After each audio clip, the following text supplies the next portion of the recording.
తెలుసా అంటే ఈ విషయం అన్నాను.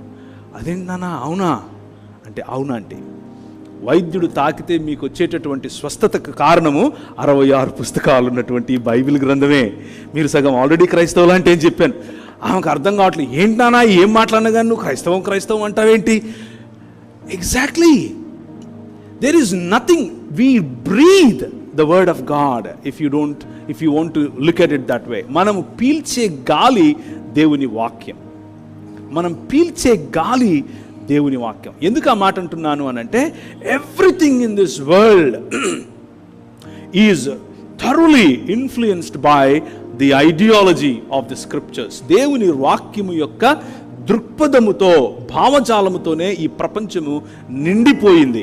కారణం ఏమిటి అని అంటే ఈ 66 పుస్తకాలను మోసుకొచ్చినటువంటి క్రైస్తవ సమాజానికి ప్రతినిధులైనటువంటి మిషనరీలు, క్రైస్తవ సమాజ ప్రతినిధులైనటువంటి దైవ సేవకులు, అపోస్తలులు పంపగా వచ్చినటువంటి వారి శిష్య బృందం పంపగా వచ్చినటువంటి వారి శిష్య బృందం పంపగా వచ్చినటువంటి అలా మీరు, నేను.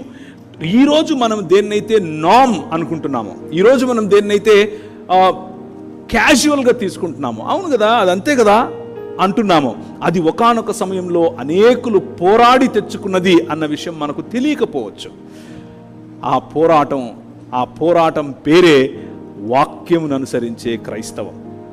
ఆ పోరాటం పేరే 66 పుస్తకాలు ఉన్నటువంటి బైబిల్ గ్రంథం. సో హిస్టారికల్గా కొన్ని విషయాలు మనం ఈరోజు చూస్తాం. అయితే మనిషి యొక్క ఊహలలో, మనిషి యొక్క ఆలోచనలను సైతం చీల్చగలిగినటువంటి, శోధించగలిగినటువంటి శక్తి ఈ వాక్యానికి ఉంది. ఈ వాక్యము నీ చేతిలో ఉంటే, ఈ వాక్యమును గనక నువ్వు కరెక్ట్గా అర్థం చేసుకుంటే, రిలీజియస్గా కాదు, మత ప్రాతిపదికన కాదు, మత ప్రాతిపదికన అంటే పరలోకం పోవటానికి ఫార్ములాలు వెతుక్కోవాలి అని అంటే మీ కర్మ, ఇక వెతుక్కుంటూనే ఉంటారు మీరు. అది కాదు నేను చెప్పేది. నిజమైన మానవ జీవితం, యేసును పోలిన జీవితం, యేసును పోలిన శరీరం, యేసును పోలిన పునరుత్థానం, యేసును పోలిన సమాజం, యేసును పోలినటువంటి విప్లవం, యేసును పోలినటువంటి మానవత్వం మీకు కావాలి అనంటే, అంత పవర్ఫుల్ లైఫ్ మీరు జీవించాలి అని అనుకుంటే వాక్యం మీ చేతికి తీసుకోండి.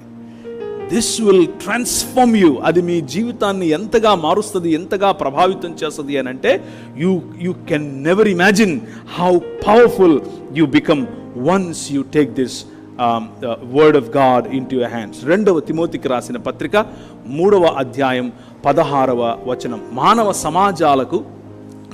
సమాజాలకు